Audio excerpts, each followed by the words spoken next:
Dans une maison, la façade est souvent la bête noire. Triste et impersonnelle, elle mériterait parfois une petite touche de folie. Seul problème, les travaux sont chers. Heureusement, il existe des astuces pour décorer sa façade sans se ruiner. Nathalie et Lionel ont décidé de se lancer. Ce mur qui est là, il est trop triste. Donc on a pensé avec mon mari de mettre un mur végétal, mais un mur végétal avec des plantes aromatiques. Comme on adore le barbecue, ça va nous comme ça, on va en profiter et puis en plus ça va égayer la terrasse, ça va être sympathique. Nathalie a donc fait appel à une équipe de paysagistes spécialisés dans les murs et cadres végétaux. Bonjour, et voilà l'objet du délit. J'aimerais bien qu'on le mette ici. Et bon, on va améliorer tout ça, oui. Dans les bras de nos deux paysagistes, un cadre végétal de 2 mètres carrés. Nathalie rêvait d'un véritable mur végétal qui aurait recouvert toute la façade, mais c'est beaucoup trop cher. Environ 10 000 € pour un mur de cette taille. Elle a donc opté pour un cadre à 1 500 €. On va pouvoir commencer à planter. C'est parti. Ce jardin miniature va se poser directement sur la façade en quelques heures. Le principe est simple, il suffit d'entailler la couche protectrice en plastique noir et d'insérer les plantes aromatiques une par une. Le support est un textile. Les racines des plantes se développent sur ce textile. Et grâce à l'eau en continu, elles sont alimentées en engrais. Nathalie a choisi une trentaine de plantes. Elle pourra découvrir le résultat final dans quelques heures.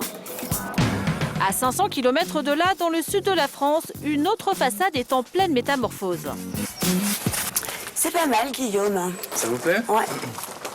Ça commence à prendre forme. Alors justement, je pensais rajouter sur l'arcade, faire un effet de pierre, vous voyez, comme ça. Au moins, ça va donner plus de profondeur, plus de perspective. D'accord. Pour apporter du cachet à sa maison, Odile a fait appel à Guillaume, peintre professionnel.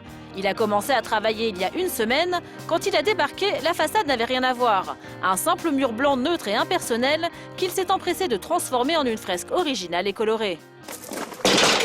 Allez hop, c'est parti. Odile n'a pas eu besoin d'autorisation de la mairie car sa façade ne donne pas sur un lieu public. Elle a donc pu laisser libre cours à son imagination. Ici, cactus, palmiers et sable à perte de vue évoquent la nature mexicaine. Mais toutes les idées sont permises.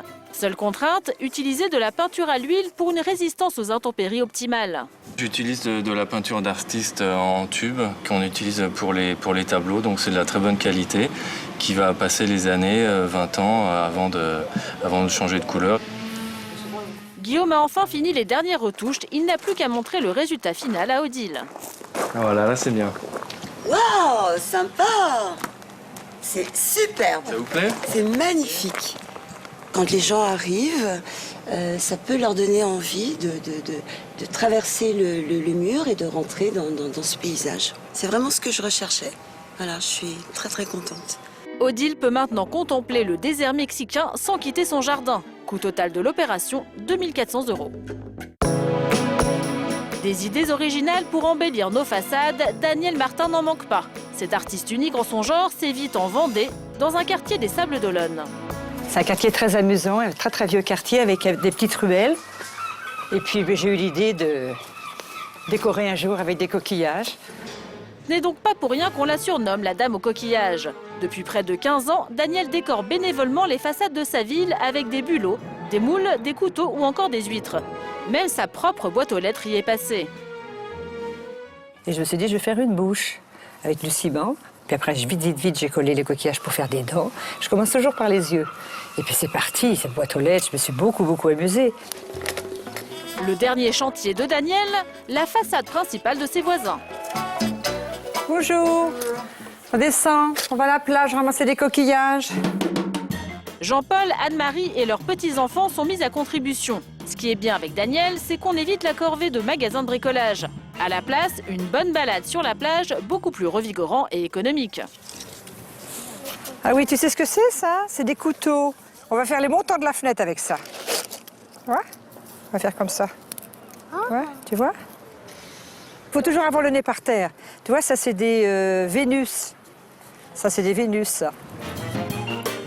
La pêche a été bonne. L'expédition coquillage touche à sa fin. Il est temps de se mettre à l'ouvrage. Allez, hop, on va travailler.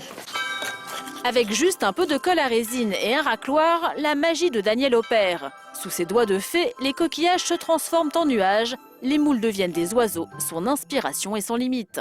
Quand je fais ça, Moi, je suis en osmose avec ce que je fais, je pense à rien. C'est le plaisir. Anne-Marie est emballée par sa nouvelle façade en coquillage. Et tout ça sans débourser un centime. C'est quand même un rayon de soleil sur ce petit coin qui était vraiment triste et vide. Bon bah c'est bon, là on a fini le mur. Je vais juste mettre un peu d'engrais. Chez Nathalie et Lionel, le cadre végétal est enfin posé. Ah, ça fait sympa, hein. Bravo. Merci beaucoup. Merci. Vous avez tout ce qu'il faut pour le barbecue là. Comme prévu, le cadre est entièrement composé de plantes aromatiques. Sauge, basilic, thym citronné, serpolet, le tout 100% bio. Dernier avantage, ce mini potager ne nécessite aucun entretien, même pas besoin d'arroser.